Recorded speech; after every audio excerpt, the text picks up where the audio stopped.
रहू मनसा पूरी करावो झटपट वाली। राधे राधे दोस्तों, आज की वीडियो के माध्यम से हम आपको बताने वाले हैं कि चटपटा माता की पूजा कैसे करते हैं। बहुत ही सरल तरीके से ये पूजा होती है।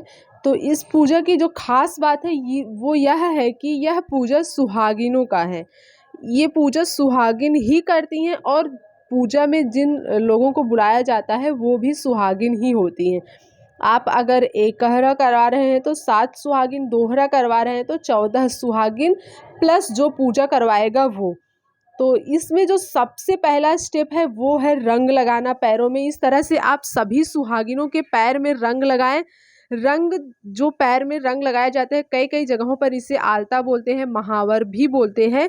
मैं आपको बता दूं कि ये जो रंग पैर में लगाती हैं सभी स्त्रियां, ये 16 श्रृंगार में से एक बहुत ही मुख्य श्रृंगार है जो देवी जी को बहुत ही ज़्यादा पसंद है। और अगर आप कोई भी पूजा कर रहे हैं, व्रत कर रहे हैं और जो आप यदि वो पूजा और व्रत माता जी के लिए है तो उसमें आप अपने भी पैर में रंग लगाइए और आपके घर में भी जो सुहागन है उनको भी रंग लगाएं। और सभी सुहागिन के पैरों में इस तरह से आप रंग लगा लीजिए। सबसे पहले अपने भी पैर में लगाएं और सुहागिनों के भी पैर में लगाएं। तो चलिए, सबके पैर में लग गया। अब जो मेन बात है, इस तरह से एक चादर बिछाइए, चादर के ऊपर चौकी लगाइए। चौकी आप लकड़ी का चौकी रख सकते हैं, जो चौका आता है वैसा होता है, पत्थर का भी होता है। आपके पास जो भी चौकी है पूजा की वो लीजिए। उसके ऊपर आप इस तरह से लाल रंग का कपड़ा फैलाकर ढक लीजिए। चौकी के ऊपर लाल रंग का ही कपड़ा लगाएं। अगर आप माता जी की पूजा कर रहे हैं तो आप लाल रंग का ही कपड़ा लगाएं। अगर किसी देवता या भगवान का पूजा है तो आप पीला रंग भी यूज कर सकते हैं। लेकिन अगर आप देवी जी और माता जी के लिए पूजा कर रहे हैं तो चौकी पर लाल रंग का ही वस्त्र आप चढ़ाएं। उसके बाद आप सारे पूजा की जो सामग्री है उसे एकत्रित कर ले। पूजा की सामग्री में जो लगता है वो ये पान, सुपारी, सिंदूर, बिंदी। आप ध्यान दीजिएगा कि इसमें आपको रोली और कुमकुम नहीं लेना है। चटपटा माता की पूजा में सिंदूर ही यूज करना है जो येलो रंग का होता है। और इस तरह से मिट्टी का ढेली बना लेना है जो माता जी की पूजा में बहुत ही शुभ होता है, यूज किया जाता है। कपूर, घी का दिया, कलश, इस तरह से सारी सामग्री आप इकट्ठा कर लीजिए जो नॉर्मल पूजा में लगता है वही। और आम का टल्लो लीजिए। इस तरह से आम जो कलश के ऊपर लगाया जाता है, पुष्प लीजिए। आम का जो पल्लो होता है कलश में रखते हैं उसमें 7 या 5, अगर आप ज़्यादा पत्ती नहीं तो 5, नहीं तो 7 पत्ती होनी चाहिए। इस तरह से चौकी के बीच में कलश रखें। कलश में जल डाल लें। जल में हल्दी, दूब आदि डाल लें। उसके बाद आम का पल्लो रखें और उसके ऊपर दिया रखें। इस तरह से एक प्लेट में चावल रखें और चावल के ऊपर घी का दिया रखें। ये जो प्रसाद है, चटपटा माता का जो प्रसाद चढ़ाया जाता है वो दूध का बनाया जाता है। इस तरह से रबड़ी की तरह बनाया जाता है, थोड़ा गीला रहता है। वो आप प्रसाद के लिए बनाएं। अब चौकी पे कलश के सामने इस तरह से पान का आसन लगाएंगे और आसन के ऊपर इस तरह से जो मिट्टी के 7 ढेली बनाए हैं इस तरह से गोला गोला कर उसे रख लेंगे। ये मिट्टी का जो गोला बनाकर इस तरह से सुखाया जाता है उसकी भी पूजा किया जाता है। अब हम एक और पान का आसन लगाएंगे इस तरह से और उस पर गौरी गणेश रखेंगे। जो गौरी बनाया जाता है वो गोबर का बनाया जाता है, लेकिन यदि आप गोबर नहीं मिल रहा है तो सुपारी का ही गौरी बना सकते हैं। पान के ऊपर थोड़ा सा चावल रखेंगे और चावल के ऊपर गौरी और गणेश को इस तरह से स्थापित करेंगे और साथ ही माता जी को भोग लगाएंगे। पहले एक प्लेट में आप इस तरह से माता जी को प्रसाद चढ़ाइए।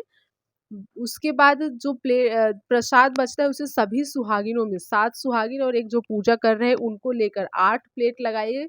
बाकी बचे हुए प्रसाद को बराबर बराबर मात्रा में सभी प्लेट में आपको रखना है। सर्व कर लीजिए।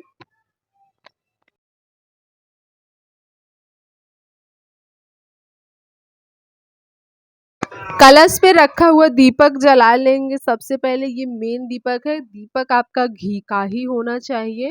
घी का दीपक जला लें। उसके बाद आप पूजा विधि शुरू करेंगे। पूजा विधि वही रहेगी, पहले आप सिंदूर लगाएं, अक्षत चढ़ाएं, फूल चढ़ाएं आदि समर्पित करेंगे। पहले आप सभी प्लेट में इस तरह से बचे हुए प्रसाद को बराबर बराबर हिस्से में लगा लेंगे, इस तरह से सभी सुहागिनों के लिए।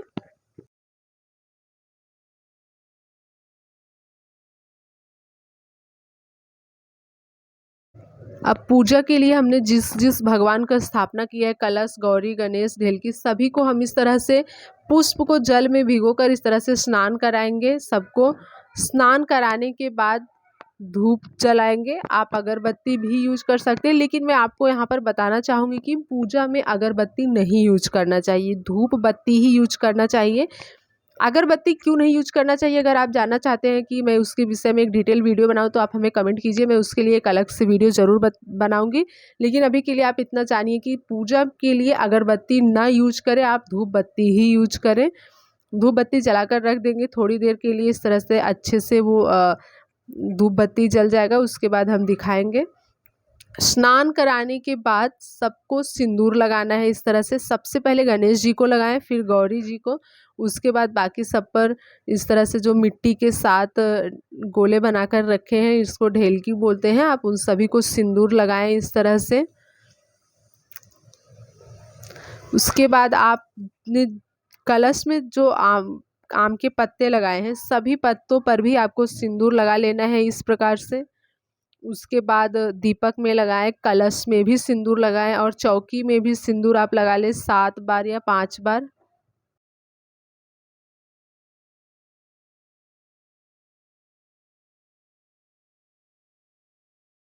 अब सबको धूप दिखाएंगे इस तरह से। धूप अच्छे से आपका जलना चाहिए, इस तरह से धूप का सुगंध आना चाहिए। सबको एक बार धूप दिखाकर इस तरह से रख देंगे साइड में। उसके बाद सबको वस्त्र समर्पित करना है। वस्त्र समर्पित करने के लिए आप कापूस लीजिए, कापूस यानी कि रुई लीजिए और उसको हल्दी में भिगोकर कलर कर लीजिए, येलो कलर का हो जाएगा। उसके बाद आप इस तरह से सबको वस्त्र समर्पित कर सकते हैं। आप कापूस की जगह पर कलावा भी ले सकते हैं, कलावा को भी आप वस्त्र के रूप में समर्पित कर सकते हैं। इस तरह से गौरी, गणेश, ढेलकी, कलश, दीपक आदि सब जगह पर वस्त्र चढ़ाना है।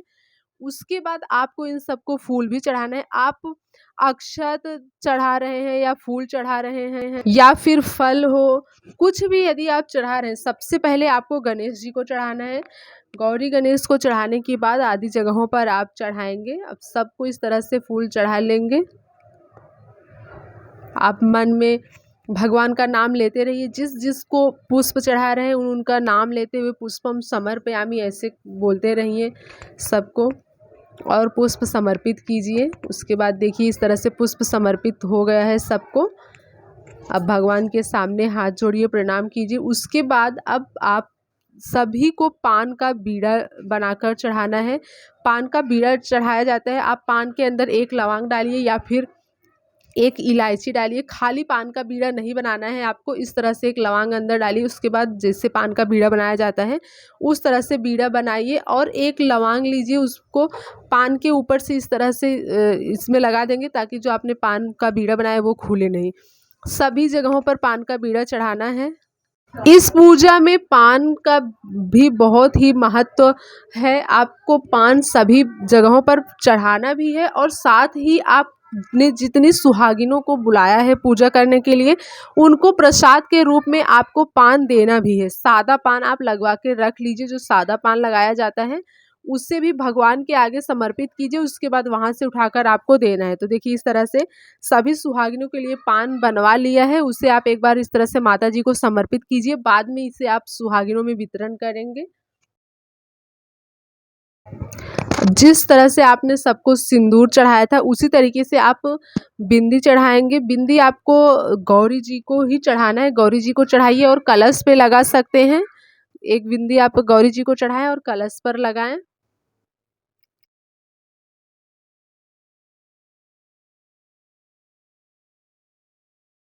अब हम एक कटोरी लेंगे और उसमें थोड़ा सा जल लेंगे अग्यार करने के लिए, अग्नि देवता को समर्पित करने के लिए। यदि आपके पास जो उपले होते हैं उसके आग उपलब्ध है तो आप उसमें दीजिए, और अगर नहीं उपलब्ध है, आप कहीं शहर में रहते हैं, आप अग्नि की व्यवस्था नहीं कर सकते, तो आप इस तरह से जल में भी अग्यार कर सकते हैं। आपको उतना ही फल मिलेगा जितना आप आग में अगर समर्पित कर रहे हैं, और अगर उसका व्यवस्था नहीं तो आप जल में भी इस तरह से अग्यार कर सकते हैं। उसके लिए आपको सामग्री में गुड़ और घी लेना है। गुड़ और घी का मिश्रण आपको बनाना है। अच्छे से दोनों को मिक्स कीजिए। मिक्सचर बनाकर फिर आपको 7 बार या 5 बार, आप 7 बार ही हो सके तो करिए। 7 बार थोड़ा-थोड़ा उस मिश्रण को जल में डालना है। भगवान का नाम लेते हुए, समर्पयामि करते हुए आपको अज्ञार करना है। सबसे पहले इस तरह से मिक्स कर लीजिए अच्छे से गुड़ और घी को, उसके बाद जल में समर्पित कीजिए।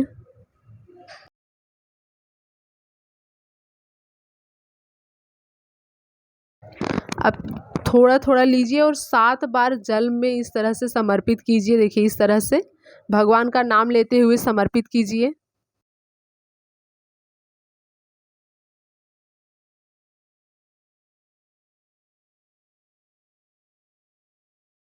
उसके बाद आप पुष्प को जल में इस तरह से डुबोकर आचमनी कीजिए। सभी सुहागनों के ऊपर जल जाए और माता जी की चौकी की आचमनी करें। उसके बाद हाथ जोड़कर उन्हें प्रणाम करें।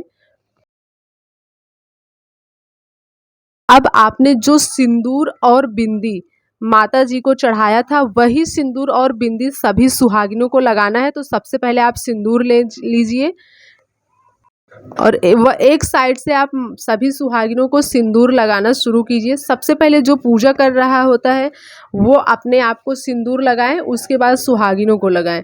और सुहागिनों को सिंदूर लगाते समय क्या करना है वो मैं आपको बताती हूँ। और जितनी भी सुहागिन है उनको सिंदूर लगाने से पहले एक बार गौरी माता को सिंदूर छुआएं, फिर उनके मांग में लगाएं।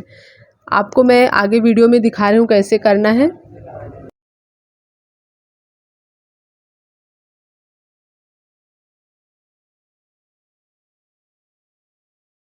आप सिंदूर सभी सुहागिनों को लगा दें। इस तरह से पहले सिंदूर लीजिए और सुहागिन अपना आंचल फैलाकर फिर सिंदूर लगाएंगे। आप जितनी सुहागिनों को सिंदूर लगाएंगे पहले गौरी जी को लगाकर फिर उनके मांग में लगाएं। और सुहागिन को इस तरह से आंचल फैलाकर सिंदूर लगवाना है, बिंदी लगवाना है।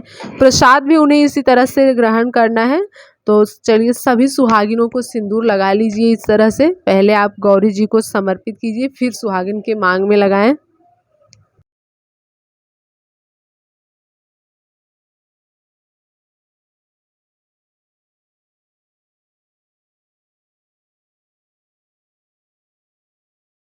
इसी तरह से आप सभी सुहागिनों को बिंदी भी लगा दें। इसके बाद माता जी की कथा कही जाती है और गीत गाए जाते हैं। आपको जितना आता हो 5 या 7 कथा और गीत मिलाकर होने चाहिए आरती से पहले। तो माता का कथा कहा जाता है और गीत भी गाया जाता है। वो मैं आपको इस वीडियो में नहीं बता रही हूँ क्योंकि वीडियो काफ़ी ज़्यादा बड़ा हो जाएगा। इसके लिए मैंने आपको कथा और गीत के बारे में नहीं बताया, लेकिन मैं आपको आरती ज़रूर दिखाऊंगी, आरती कैसे किया जाता है। और लास्ट में ये भी बताने वाली हूँ कि प्रसाद कैसे ग्रहण करना चाहिए। तो आप वीडियो को लास्ट तक ज़रूर देखिएगा। तो कथा की तैयारी हो रही है। एक कोई भी सुहागिन कथा कह सकती है, ऐसा नहीं कि जो पूजा करे वही कथा कहे। एक सुहागिन कथा कहेंगी और सभी सुहागिनें हुंकारी भरते हुए कथा सुनेंगी। साथ में आप आरती की थाली भी तैयार कर लीजिए। कथा सुनने से पहले सभी सुहागिनें अपने हाथ में इस तरह से एक एक पुष्प लेंगे। पुष्प लेकर हाथ जोड़कर कथा सुनेंगी और कथा सुनने के बाद वो पुष्प माता जी को समर्पित करके उन्हें प्रणाम करेंगी पुष्प चढ़ाकर। तो हाथ में इस तरह से पुष्प लेकर वो कथा सुन लेंगे। अभी कथा हो रही है, मैं आपको कथा नहीं सुना पाऊंगी इसमें क्योंकि वीडियो काफ़ी ज़्यादा बड़ा हो जाएगा, इसलिए मैंने आपको कथा और गीत नहीं सुनाया है। लेकिन यदि आप चटपटा माता की कथा सुनना चाहते हैं, उनके गीत सुनना चाहते हैं, तो आप हमें कमेंट में ज़रूर बताएं। हम आपको उसके लिए एक अलग से वीडियो बनाकर ज़रूर डालेंगे। कथा सुनने के बाद सभी माताएं इस तरह से पुष्प को माता जी को समर्पित करेंगी और उन्हें प्रणाम करेंगी, उनका आशीर्वाद लेंगी।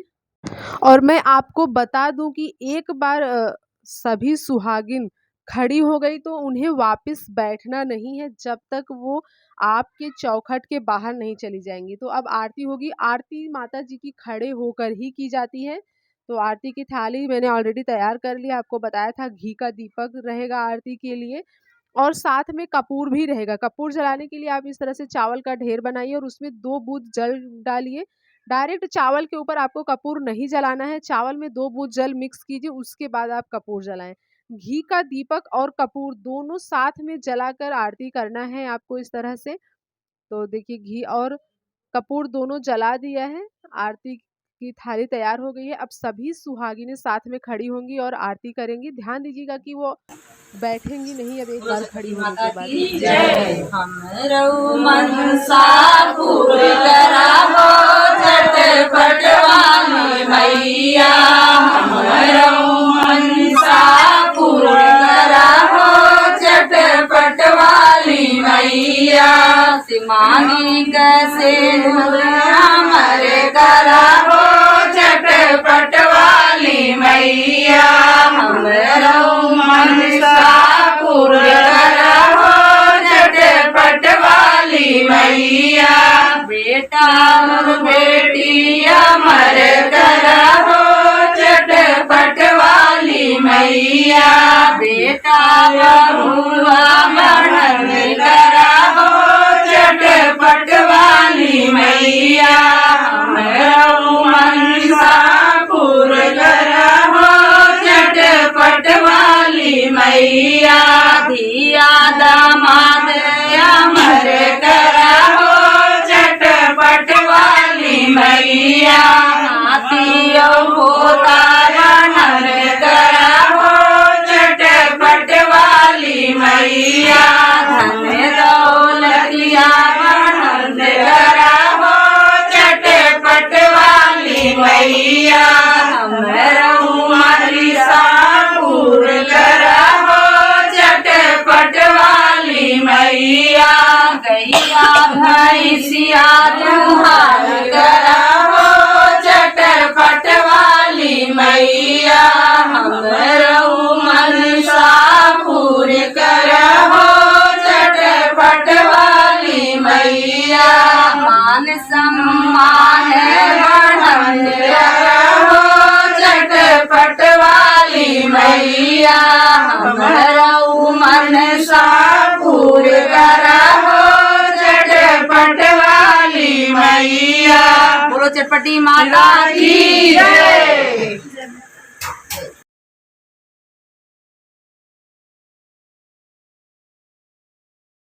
माता जी की आरती हो गई है। आई होप आपको आरती समझ में आया होगा कैसे करना है, इसलिए मैंने आरती की ऑडियो आपको सुना दी है। इस तरह से सभी सुहागनें आरती करेंगी। आरती होने के बाद जो पूजा करता है वो इस तरह से आरती की थाल लेके घूमेंगे। घूमने के बाद माता जी को इस तरह से आरती दिखाकर एक बार फिर से आचमनी करना है, फिर आरती की थाल रखना है। और मैंने जैसे कि आपको पहले ही बता दिया कि अब सुहागिनें बैठेंगी नहीं, वो आपके चौखट के बाहर जब तक नहीं जाएंगी तब तक आपको आपके घर में उन्हें फिर से बैठना नहीं है। अब सभी सुहागिनें आरती के बाद इस तरह से हाथ जोड़कर माता से प्रार्थना करेंगी, उनका आशीर्वाद लेंगी। उसके बाद सभी सुहागिनों को आप इस तरह से प्रसाद दीजिए, एक एक प्लेट सबके हिस्से का। और सुहागिनें जो भी है वो प्रसाद लेने के टाइम इस तरह से ध्यान रखेगी, उन्हें अपना आंचल फैलाकर ही प्रसाद लेना है। देखिए इस तरह से प्रसाद स्वीकार करने के टाइम उन्हें अपना आंचल जरूर फैलाना है इस तरह से।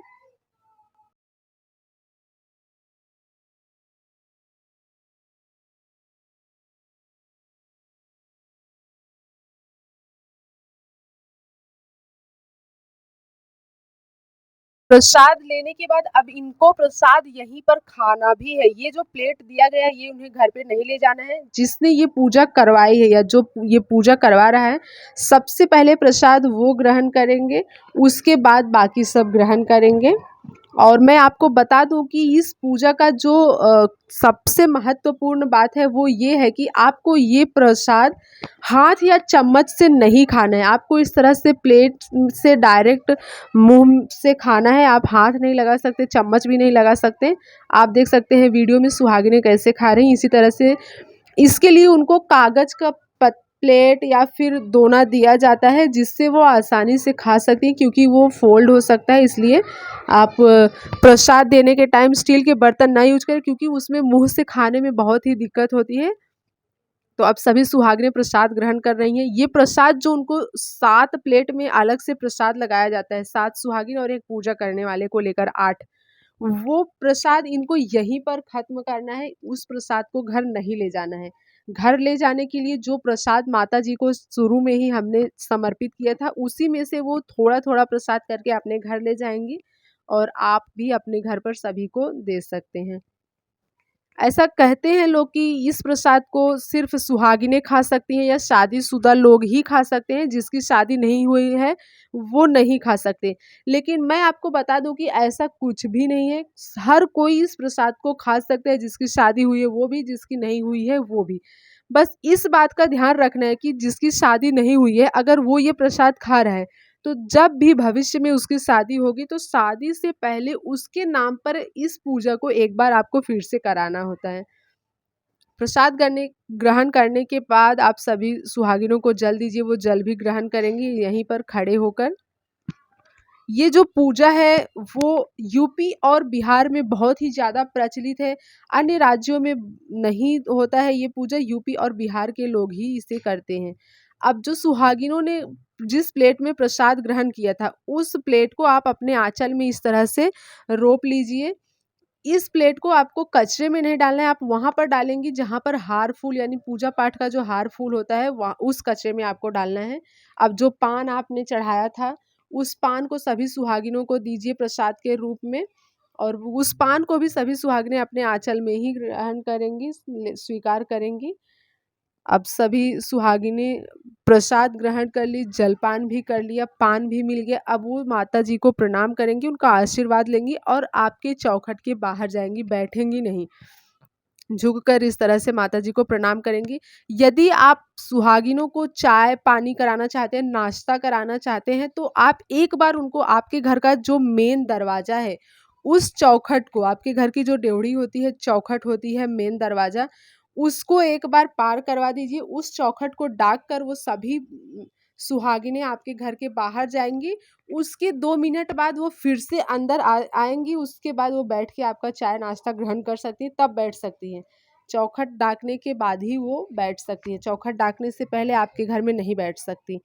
आप सभी सुहागिनों को पैर छूकर उनके आशीर्वाद लीजिए और सभी को अपने चौखट के बाहर एक बार निकालिए। इन्हें चाय नाश्ता भी करवाना है, तो चौखट के बाहर जाएँगी, फिर अंदर आएँगी और आकर चाय नाश्ता करेंगी।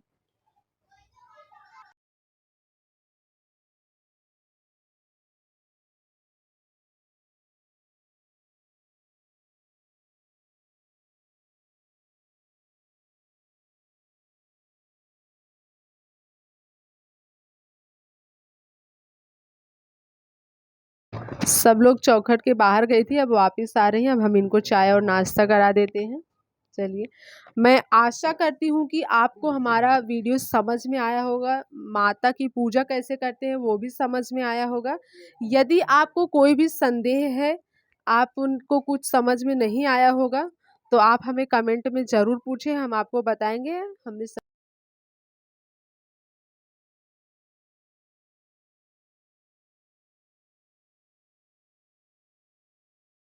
माताजी को जो प्रसाद चढ़ाया गया था, अब उस प्लेट में से इस तरह से सभी सुहागिनों को एक-एक चम्मच आप प्रसाद करके दे दीजिए। वो एक इस प्रसाद को अपने घर ले जा सकती हैं, लेकिन जो 7 सुहागिनों के लिए अलग से प्लेट में प्रसाद लगाया जाता है, उसे नहीं ले जा सकती घर पर। माताजी को समर्पित किया हुआ प्रसाद सुहागिनें भी अपने घर ले जा सकती हैं, और जो ये पूजा करा रहा है, वो भी अपने घर पर सभी को दे सकते हैं।